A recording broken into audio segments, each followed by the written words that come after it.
Okay. Hey, I said I was going to be on by 2015. Sounds like a year, but I am here. Obviously, I'm live. But one thing I'm going to do, I just found out something interesting, so I'm going to attempt to get that set up. I'm going to see if I can get my my DSLR camera. Oh, it's not in the room. You know what? I'm not going to do that. We're just going to jump right into it. So this, I'm going to record another intro for this outside of this. So, I'll push that down. So what we're going to do is, oh, damn, there were two people. One of them left. Now there's only one. I'm going to start this video. Wait, Frenchie, can you tell me how my audio is? I assume that's you in there. Make sure my audio works. Should probably just check it myself, which is harder than it should be, but I think it'll get easier. This thing. Oh, nobody's watching now. Damn it. Oh, you're here. My audio is good. Okay. Well, I trust you, so I don't have to check it. So yeah, this is What If Alts history. What if alts Cleveland? The beginning. I'll probably record another intro after, but this is What If Alt Hists. What If Alt Hists? That's hard to say. It's he does alternative history. This guy down here, he's one of the guys that inspired me to be a YouTuber, actually. You know, he was talking about stuff, and I was like, you know, I can talk about stuff at the level that he can. And he's even younger than me. So, you know, partly he is, you know, he's part of the reason I'm here, especially because I was, you know, I am a podcaster mostly. My podcast is the most popular thing. So check out the podcast as well. Link is right below. But do that, you know, maybe do it on your phone and then, you know, so we still watch the video. But yeah, Illegitimate Scholar. I'm gonna take that banner down and then I'm gonna start this video. That is not a banner, it is just a comment. Okay. Sick. All right. So is Russia going to fall? Studying different societies around the world French, and you trying to know that figure out audio what's is going to happen next. like mine is. In the back of my head, I keep a metric. How much fodder does your society have for a revolution? It includes stuff like a weak power system, arbitrary and cruel governance, economic problems and popular wars, the military's loyalties, etc. Check that. I'm going to Through talk going over through it, see how it all of sounds. these metrics, and for reasons I'll explain through this video, Russia is one of the countries and the biggest major country in the world. I'm going to raise the volume here a little bit, and I'm going to lower my mic volume. If it'll have a revolution in the next 5 years. This is a video to talk about the collapse of I'm about to have an modern audio Russia. interface. This is a video I've been wanting to make for a really long good time, one. at least for I the just last need to year figure out. since Frenchie the was start there of the for war it. in Ukraine. However, I've been too busy and or lazy to actually get along to doing it. Now I've actually done the research, and I'm excited to see what you folks think. Wonderful. Let's hear it. Let's see.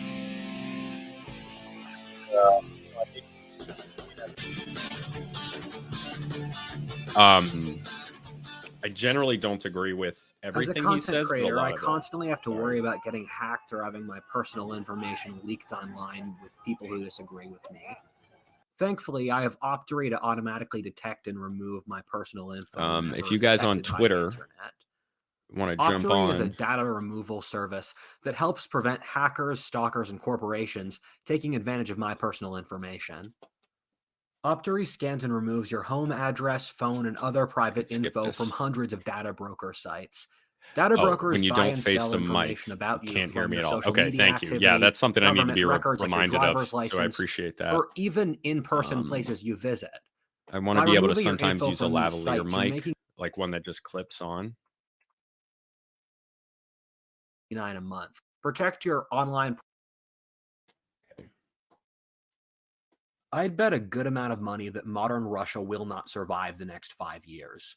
As I always like to say through these videos, my job is betting against God, and there are an infinite amount of ways to be wrong, and only a handful to be right.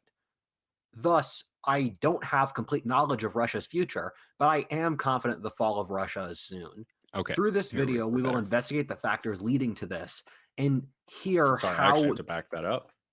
Cleveland. As I always like to say through these videos, my job is betting against God, and there are an infinite amount of ways to be wrong, and only a handful to be right. Thus, I don't have complete knowledge of Russia's future, but I am confident the fall of Russia is soon.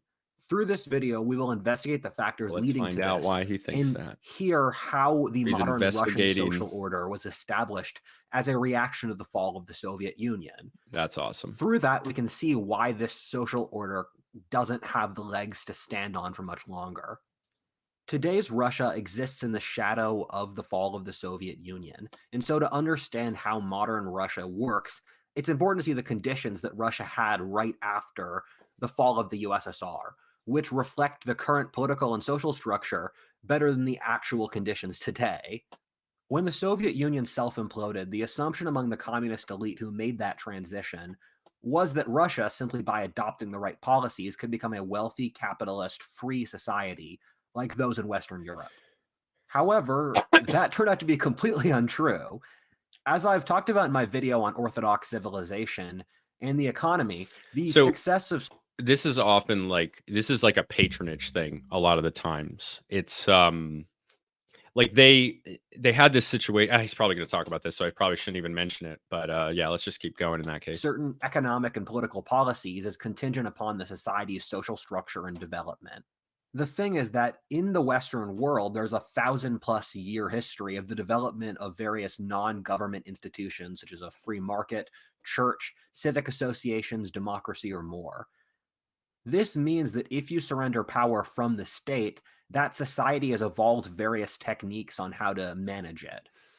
Remember, human societies Right. So those techniques on how to manage it and how it came out over time. I mean, those are like the cultural backing. It's why you can't go into Afghanistan and make a nation state because they have no history of it. It's a tribal society. And yeah, it's hard to do that. It's the same reason with Vercingetorix. I talk about this sometimes. are living, breathing things that need training in the same way a human muscle does, or how you need to train on a certain skill like riding a bike or being a responsible person for years. What occurred under Stalinism was that the centralized communist government butchered every other major social institution. Human societies take centuries or thousands agree of with you, years Frenchie. to build their social institutions, and the Soviets torched the Russian aristocracy, military officers, church, family, merchant class, independent farmers, and every other social organism. Stalin then went out killing other members of the Communist Party. That means that the only social group left in the Soviet Union were the secret police who were used to ruthlessly destroy the rest of the culture. Yeah, and how's that gonna Writing work out? episodes like this is kind of strange since I'm shoving multiple layers of complexity together and just vastly different timescales. With what we're going to see play out in Russia soon is a combination of minute short-term decisions that will change the course of history alongside trends that have been taking centuries to build up and release now. That's how the real world is, though. However, one of the things that in researching this video I found is that Russia, alongside other former communist societies like China, are the least culturally dense places on the planet. What that means is that they've completely stripped away any traditions and sense of cultural unity that allow those societies to prosper in healthy ways. I'm going to get into this point in much greater depth later, but a society that believes in nothing All right, well, is it'll completely be doomed on my every level. First, all my attention. The One thing with second, I all just of have these to send- threads I'm is just that send- I since should the have sent Soviets this to had hollowed everybody out first. Russian society so much that with the fall of communism, what occurred after was complete social breakdown. Right. I know it's a meme on this show where I constantly shit on communism for being the worst political ideology ever. Basically, in any situation where it's a power vacuum, you create a power vacuum. Any situation, any way you do this, there's going to be a significant backlash. Like there's going to be a situation where the old laws, the old ways of doing things are stripped away, and then people are scrambling, trying to figure out how power is going to be organized, trying to pick winners, trying to stay with that winner. They would do this all the time, man. But life for the average Russian after the fall of the Soviet Union was hell. The fall of the Soviet Union felt like an apocalypse for normal Russians. Russia went from one of the great world powers to a failed state in a handful of years. It also occurred very abruptly, where only the smartest or luckiest analysts were predicting the Soviet Union's fall in 1987, let alone the average Russian citizen who was listening to state propaganda. Russia was a society where state most is people always lived right. as serfs and clans for centuries. And with the Soviet Union, the state provided the stability See, I that don't know they enough. I don't know lost much with about the end of Russian serfdom. clans. However, with the breakdown of the state, it felt like complete social collapse. It's difficult for us to fathom how horrifying this was in the West, especially since it occurred in the 1990s, or which seem like a really recent and normie time period to us today. Normie time period, dude. The One of the 90s, shared the 90s was the last normie time period, and it was spectacular. And it was only a few years of my life, but you know, as far as I'm concerned, the 90s ended on September 10th, 2001, because that's kind of when everything went to shit. themes that we're going to see across this video is that modern Russia acts in many ways like a medieval country. It's ironic I've said the exact same thing at the modern US, but it's for the opposite reasons. Putin's rise to power is the sort of thing you'd hear about in medieval China or Germany. The really funny thing about Stalinism is that by the time it was done, the only functioning social institution were the secret police, since someone had to carry out Stalin's orders.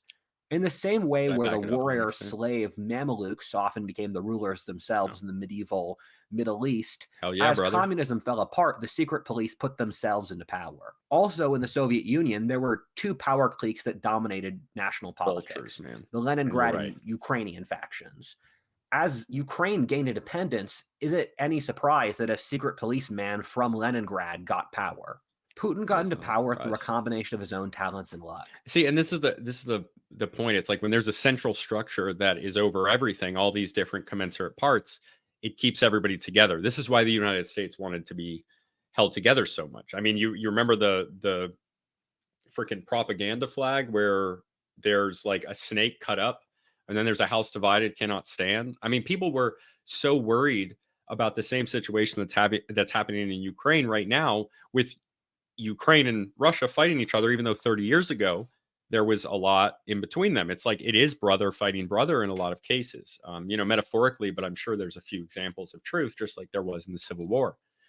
And it sucks. And there's other situations like this. The Balkans under the Ottoman Empire, it keeps everybody from killing each other.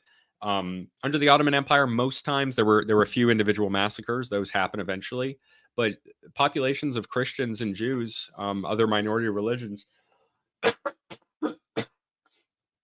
excuse me,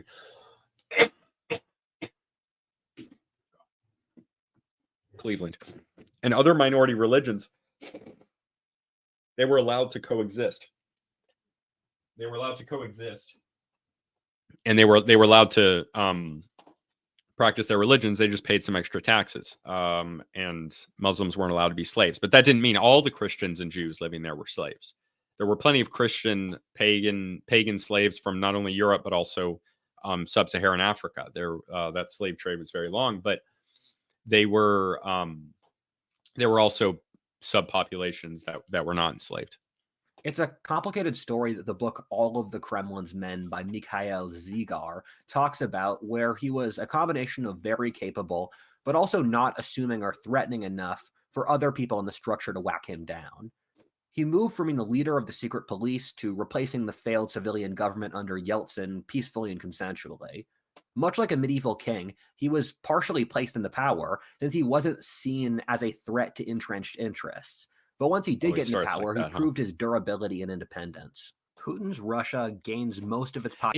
Like he was an intelligence officer, right? So it feels like the perfect way to then get into, you know, the subterfuge or whatever the word is, court intrigue, that type of thing, essentially. Popularity from what happened after this.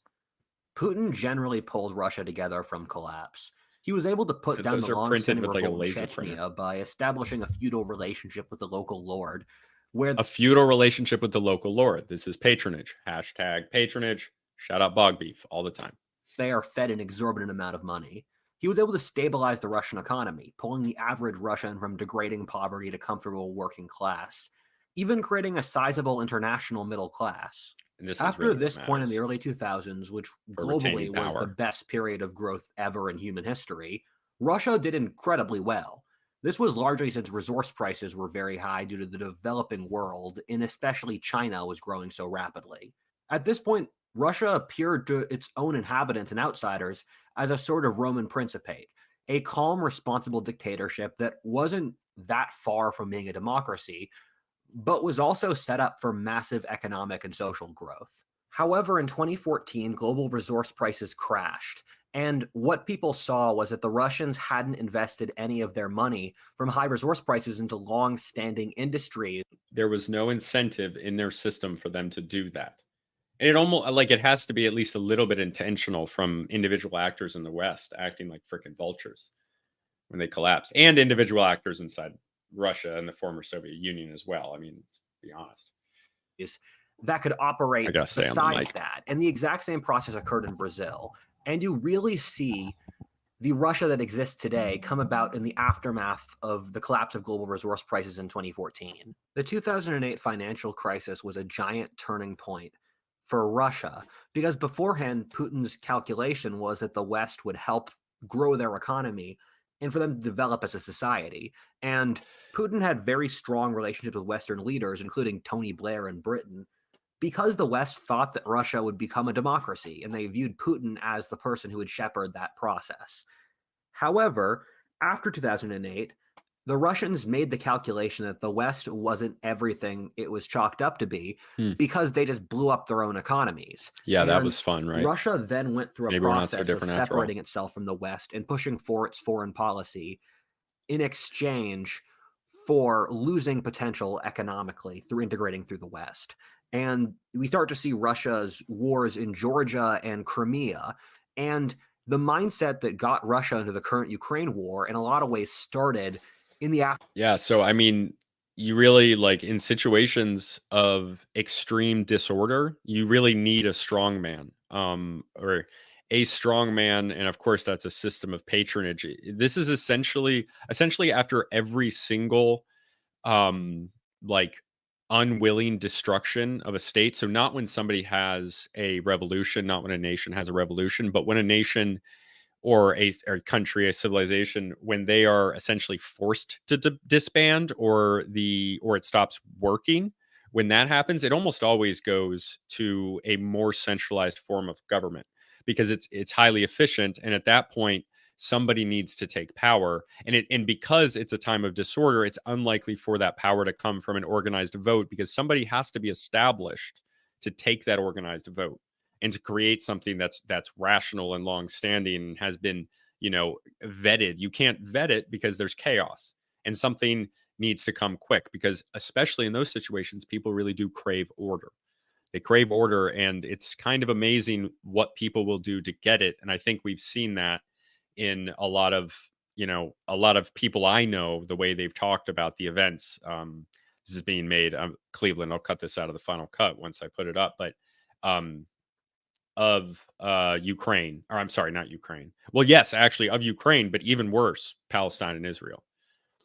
aftermath of 2008, as the Russians realized that they would have to interests because the West was not an all-abiding God that could supply them all the answers. Another book I got a lot That's from true. for this video is Fragile Empire by Ben Judah. One of the points that Ben really Judah, struck huh? me is how weird the Russian ruling class is today. If you look at the inner circle of Our ruling classes, they're on islands with children, and our ruling class isn't weird. Vladimir Putin surrounds himself with, or the people he gives important government positions to own the old, massive Soviet state-owned companies, they're just random friends from his hometown. You'll get crazy stories. Like This is patronage. They're random friends from his hometown because those are people he can trust. He doesn't have other people that he can trust. the guy who just used to sell Putin chemical equipment now builds his palaces. Who used to sell Putin chemical equipment, who used to engage in a partnership in patronage with him. They had a business relationship over a long time, and he established trust over that time. And he established that he was a good businessman, able to get things done. He was selling chemicals to Putin. Well, then he was probably a high-level manager. A good friend who he'd grab lunch with and worked as a lawyer, Medvedev, was president while Putin sat down for a few years. Right. Putin's friends and colleagues from earlier in his life Putin are did now do the new that. nobility in the same way that when William the Conqueror took over England, the lord of some parish by Dole de Bretagne is now the Duke of York. This is really important to think about and emblematic of the If you read like detailed specific old history books, especially from the Middle Ages, you will see times when like patronage networks are applied in. When you have like a revolution, when there's a coup, when there's a coup, it's not one general, it's multiple generals and admirals. And You know, the higher up colonels might be asking for specific appointments, but the generals are definitely getting them. If there's a coup, the next ministers are going to be the generals, or there are going to be other people in the patronage networks. And typo in the comments, Trump did the same thing, but putting his family in charge. Yeah, it's very common as well. Is people putting their family members into things, because again, these are people you can trust. You know, if you're military, they're people you might have fought with. If you're just any civilian, if you're a businessman, it's people that you did business with. I don't know about that with Trump because, you know, whatever, but not about that. Let's go. Biggest problem that faces Russia today, that being the complete lack of social trust. In high trust societies like the US, Denmark, or Japan, people until recently trusted their government, neighbors, institutions, or politicians, at least to a degree where they expected them to perform their duty and not do massive corruption. Russia is such a low trust society that Putin only feels safe Low trust with society, those very who are important. completely reliant on him, or those who would be nobodies without their personal connections to him, and are thus in charge. Even even know then, he that. doesn't really trust them to close to the same degree as a Western politician would trust the members of another political party. Politics in Russia today mirrors that of a medieval European country. It's hard to read the politics of the Second World or former communist countries in the West today, partially on a purely cultural basis. People communicate about power in basically the opposite ways in Western from non-Western societies. Okay. However, No, also it's not about that's an insane claim. It's just insane because whatever. political parties or mobilization in the public like it is in the West, rather like the Wars of the Roses or Game of Thrones, with different nobles having very personal ties, which determine their political alliances, which are constantly shifting under the hood and discreet until the swords finally come out. Be clear that I, and really no one, actually knows what's going on in Russia now. Partially that since this society is not transparent with Western journalists. However, the political divide cuts across the hearts of individuals until everything falls apart. The other major part of the Russian elite besides Putin's nobility are the oligarchs. Again, like a medieval country where oftentimes local officials or army commanders would declare themselves nobility when the central government fell apart, the oligarchs tended to be old Communist Party officials who bought out the Soviet state companies during the fall. And where'd they get the money to buy it out from, huh?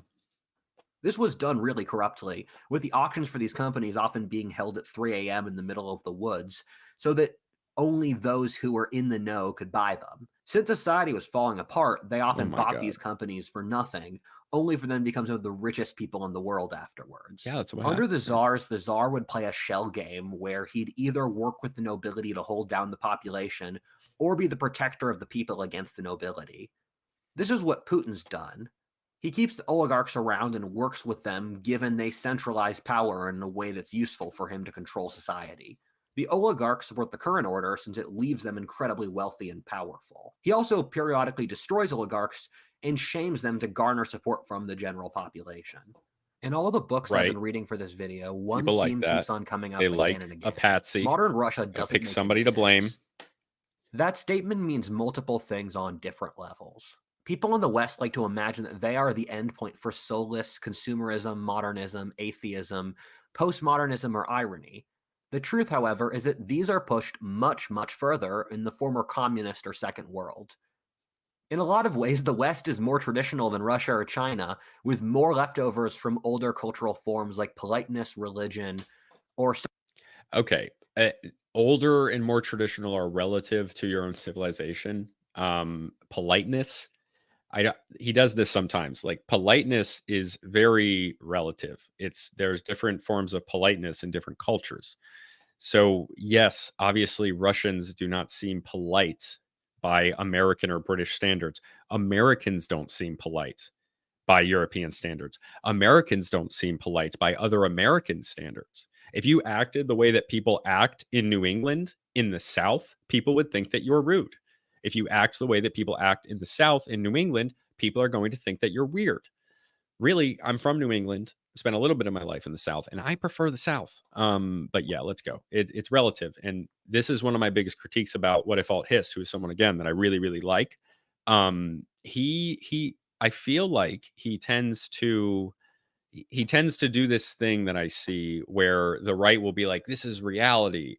and like I'm in reality. Like what's his name does that, and like yes, the left is probably more outside of reality, but like reality is still subjective. It's still, you know, the way that you perceive the world, and people say perception is reality because perception is reality. And sometimes people on the right in general seem to me to not get that there's more divergence in the traits that they're talking about. These are not innate traits.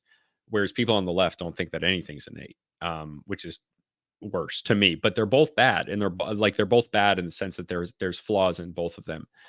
But let's keep going. Social structures. If you want to see what modernity looks like pushed to an extreme, go to China. One of my favorite themes here comes from the Right. They adopted unbridled capitalism. They didn't learn any, you know, any mitigating factors, and we'll see if it works out for them based on their population. But what I think is probably just likely, because they don't have a lot of experience with it, is that it's going to result in a Great Depression type scenario, and maybe even worse because of the level of like, you know, the Great Depression happened in the US because of speculation that people didn't really understand how it was going to end, or maybe they did and it was malignant, who knows.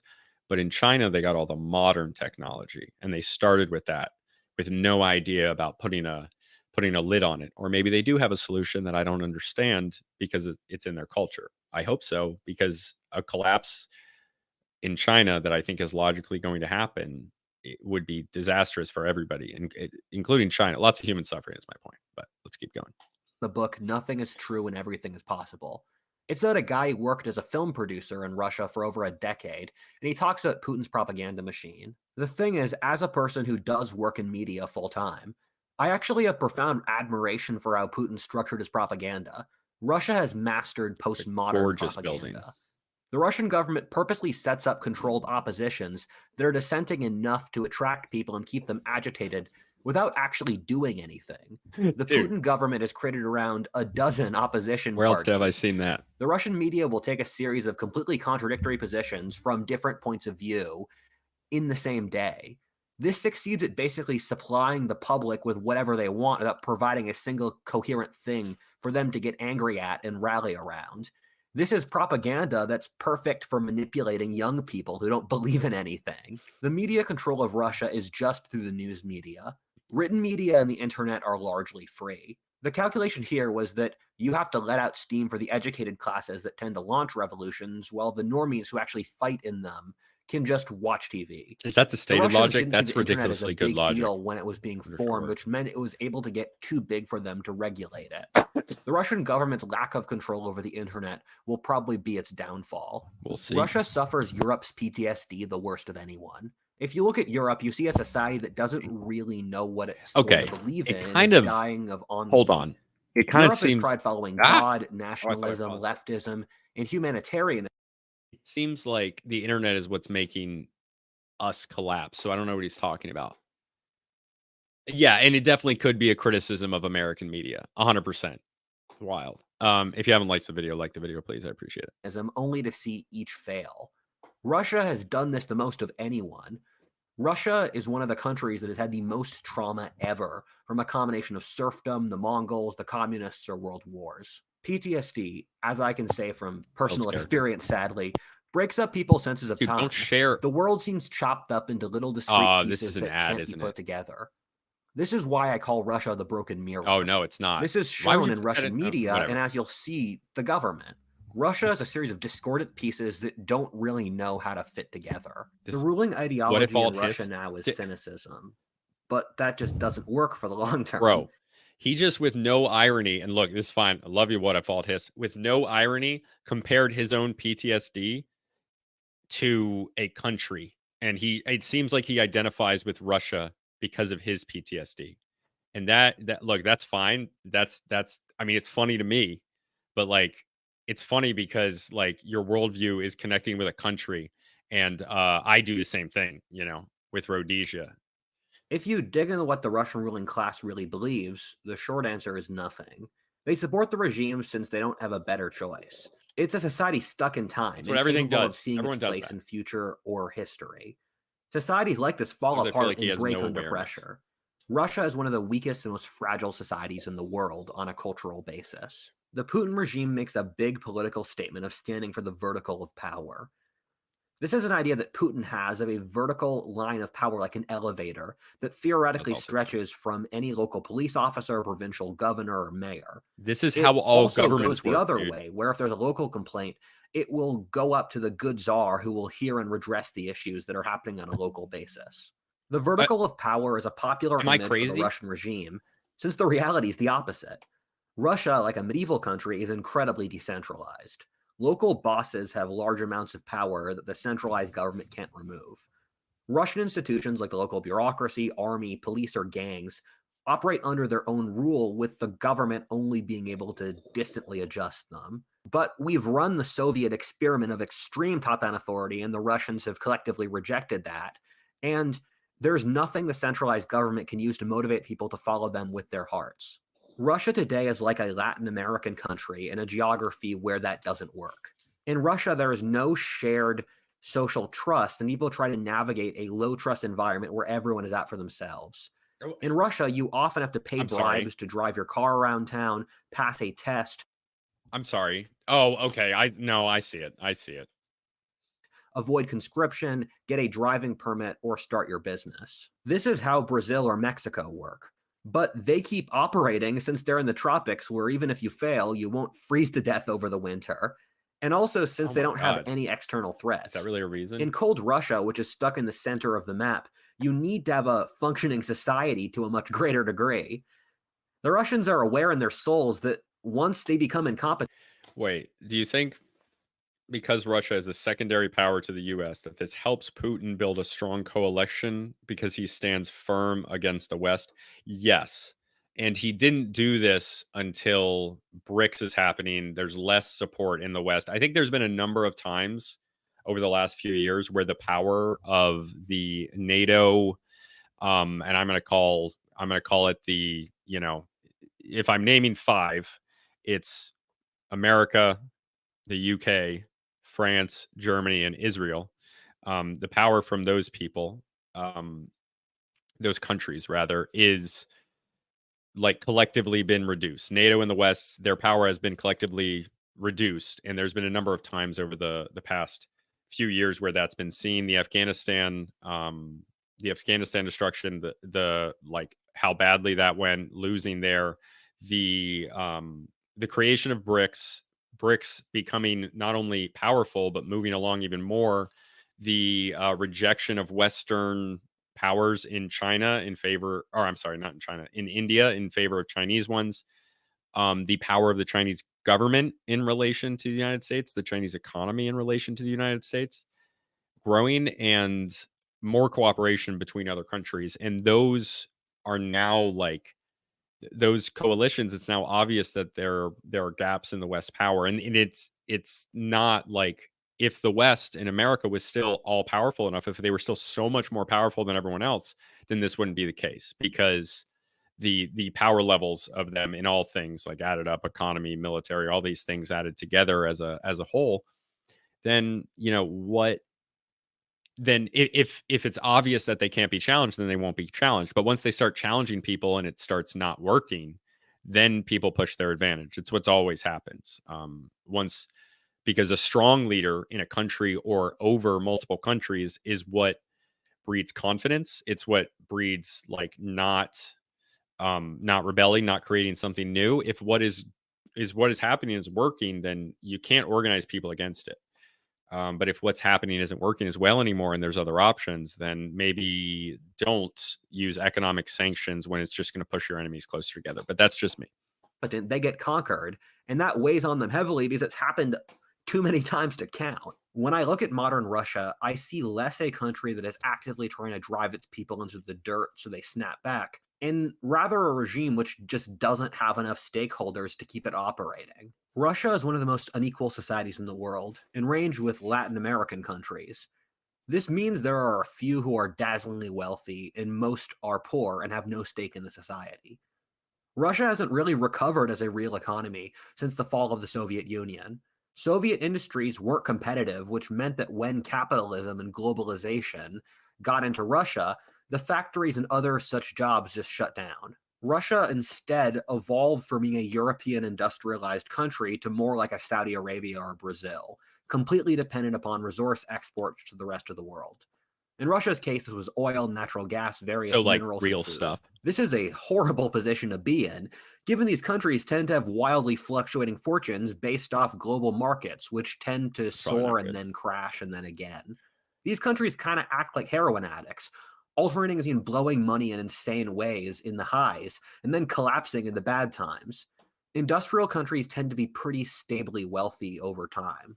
However, the other side of this is that, like Brazil or Saudi Arabia, since the economy is driven by a handful of export industries owned by the very wealthy, it Oh means you're crap. not really sure what the rest of the population does. Russia doesn't really have industries that normal people work in. There are a Normal lot of people? pensioners and people doing Hold odd up. jobs. That's not What do you mean normal people work in? Like he's just using the West as normal. It's such a I don't like it when he does this. It's not normal. It doesn't just mean normal. It's normal in the West. You can't say that. It's like I'm not taking like a woke, like offended position here. It's just not specific enough. It's like it doesn't have the weight in like historical study. It's not normal. It's like Western normative. Like you need to add that on there when you're talking about this so it makes sense in the context. not a good place to be, since it creates a giant underclass of people who don't have anything better to do except rebel. In economics, there's a term for good and bad billionaires, where a good billionaire is one who made their own money through their own efforts rather than inheritance, and in industries that demand growth for the entire rest of the society. I'm not Okay. making this as a statement of the morality of the people involved, but a country like America, 80% of the billionaires made the money through their own efforts, and also Did they 80% though? did it through industries that grew the total economy, such as tech, manufacturing, and Growing the total economy, like GDP is a bad metric because it doesn't talk about individuals. It just talks about the country as a whole. And you need to know about individuals because it's like you don't buy a stock that has a really high rate of return, like a really high dividend rate if the company is going down. And a lot of times you might see a company giving like 9% dividends to get people to buy the stock, and then people buy the stock. But it's a 9% dividend, and then the stock falls half price. Now it's a 9%. Now it's basically a 4.5 in your principals. Regardless, it's that's not. This isn't necessarily good. and things that require innovation, while in Russia, it's the opposite, where the vast majority operate in industries that basically section off and rent part of the economy through state controlled companies, mining.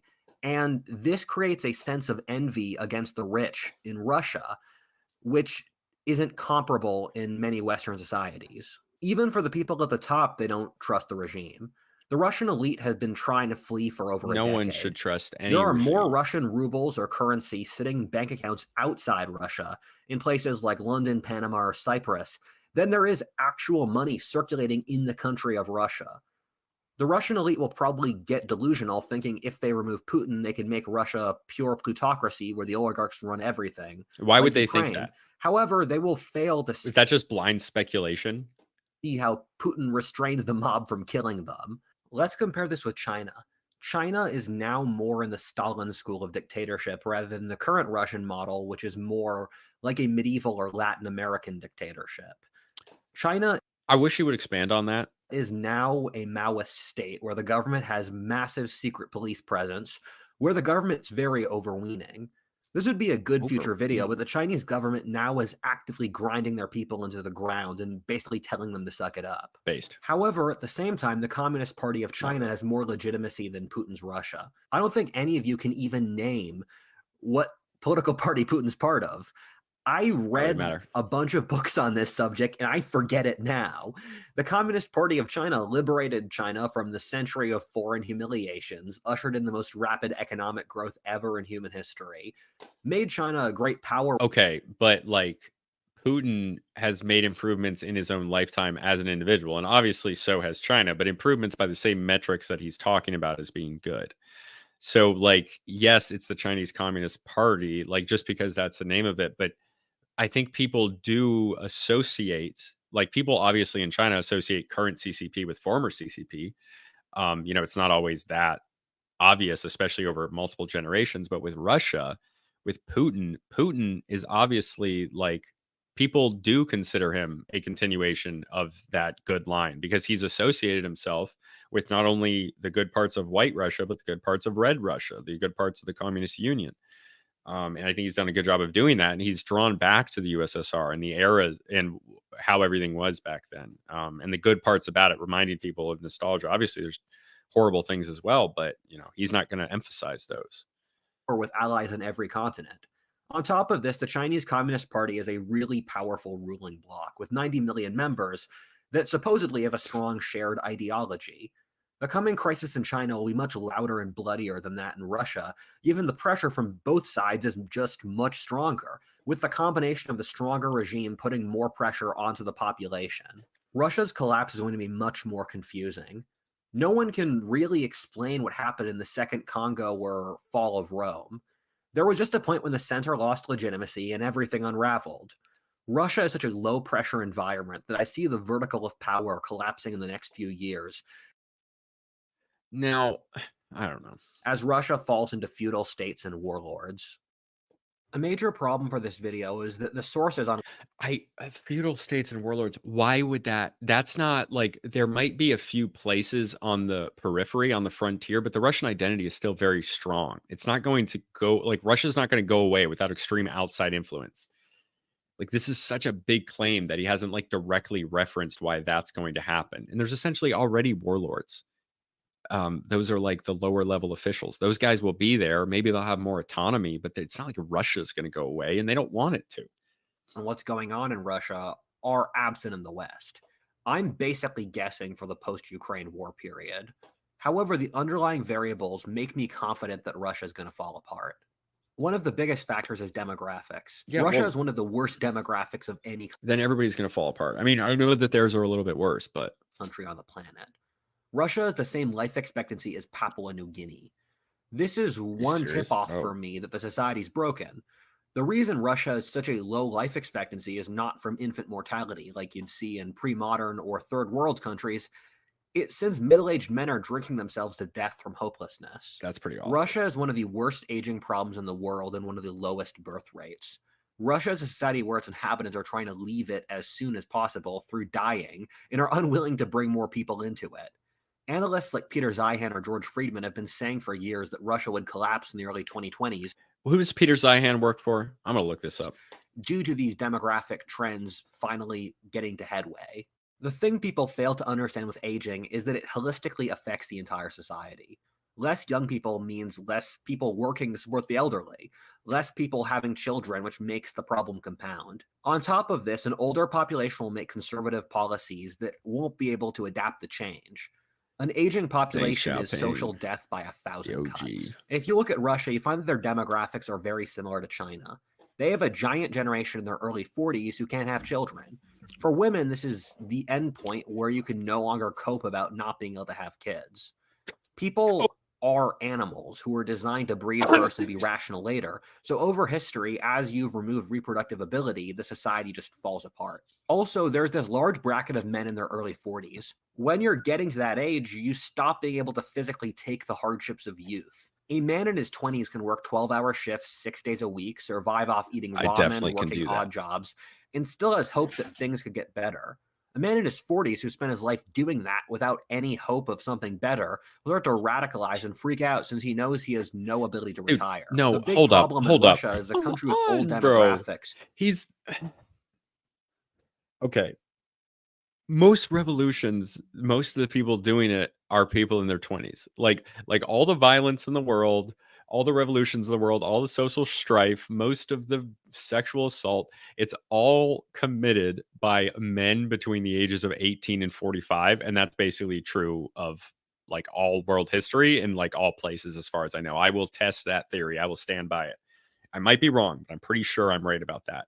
Like, yeah, these guys, but I mean, young men need older men as mentors. I think that's the problem. It's an indirect problem. These guys are not going to be 50-year-old losers, are not going to be, picking up guns, putting down the vodka bottle and picking up guns. Like, no, what are you talking about?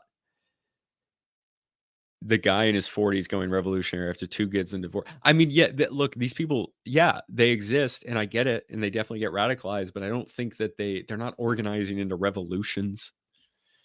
without anywhere near enough wealth to support a welfare state like Japan or Germany, who themselves can't support that. Ironically, the Russian data scientist Peter Turchin has developed metrics that can accurately predict when societies have revolutions.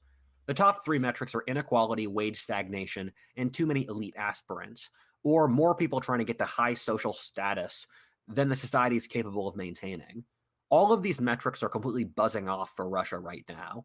On top of this, there are secondary metrics such as average age of marriage, height, birth rate, university education, and more, all of which are also going off for Russia right now. Russia is statistically These primed are for a revolution or other kind of political crisis. The demographic I always look for revolutions is young men.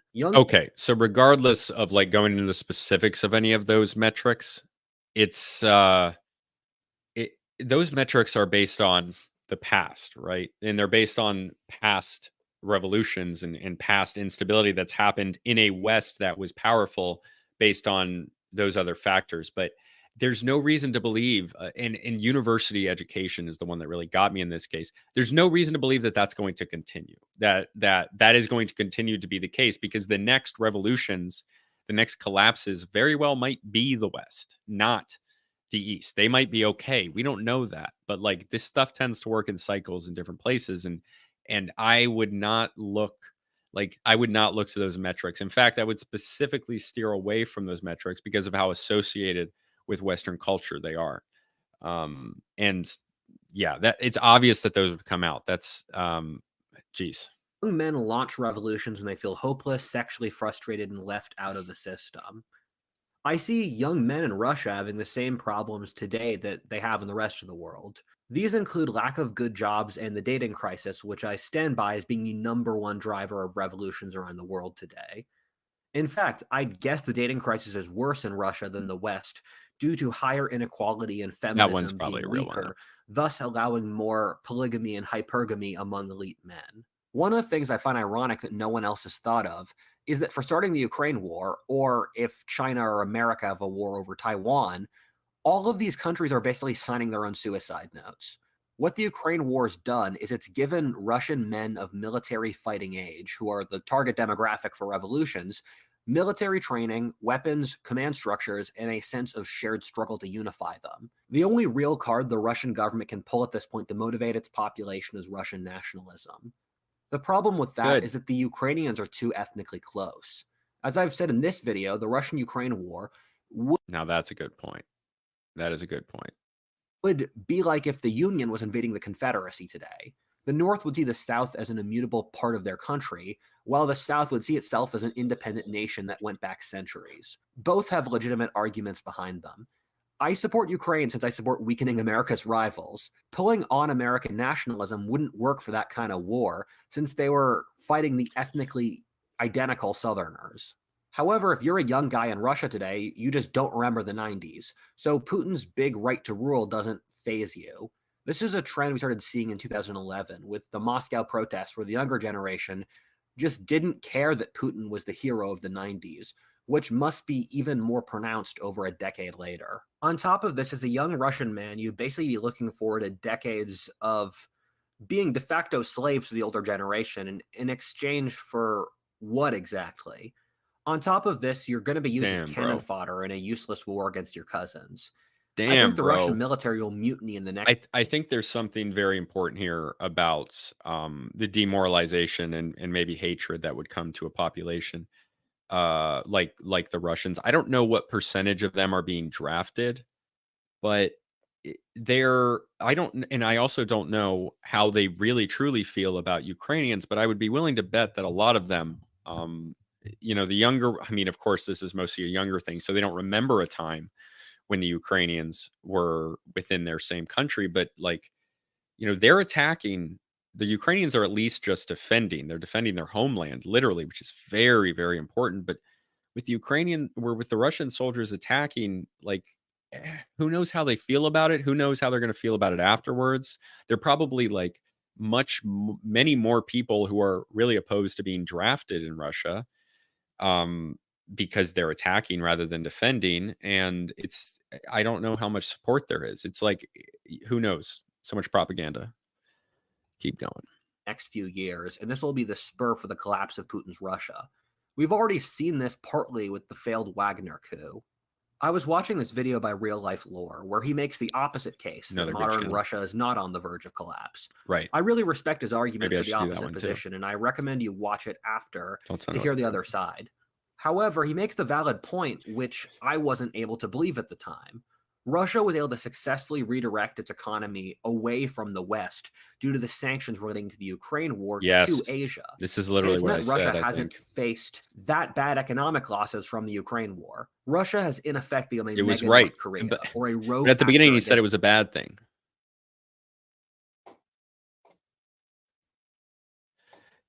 Yeah, that stuff's pretty common. the American international order. However, since Russia is so dependent on foreign exports, it puts it in a really dangerous position. This is added to in that Russia's export routes are pretty unstable. As I've said many times before on this show, I make no pretensions to being correct in my predictions of the future, and I'm basically betting against God. Part of the reason the global famine I talked about hasn't occurred is that the Russians and Ukrainians were able to keep the Black Sea ports operating, allowing Africa and the Middle East to get the Russian and Ukrainian grain they're dependent upon for survival. This is a politically tense deal that could fall through at any time. On top of that, besides the Black Sea, which can be very easily blocked by Turkey, the US, or Ukraine, Russia's other ports such as St. Petersburg, Vladivostok, and Archangel all freeze over during the winter, meaning there is a real potential to just completely shut off Russian trade for months straight. This is also since it's incredibly difficult for the Russians to ship their goods through Asia by land. On top of this, the global market is just really tense I right can now. imagine. Russia now is completely dependent upon China, a country which in a couple other videos I've repeatedly said will collapse in a revolution over the next few years. During international secular cycles like ours, the normal thing is for massive price fluctuations. We've already been seeing this since COVID, and as the world gets crazier, so will this. The only thing Russia needs for complete social collapse is a drop in prices for its exports. Russia is in a weak position, and so if the economic glue that holds them together crashes, like resource prices normally do, but especially so in hard times, once the government can't pay its soldiers in the field, they mutiny. This has occurred before in Russia around World War I. At this point, Russia collapses into warlords. I'm going to make a future video about this at some point, but Russia is still a culturally unified country today. However, the project that modern Russia has been pushing since the Mongols of unifying around an oppressive centralized government to fight outsiders more effectively has broken Russia's spirit. What Russia needs to do to reunify and survive as a society is a revitalization of the church, whether Orthodox or not. Yeah, that's probably a good idea. As a cultural anthropologist, I'm not really one, but I will call myself one.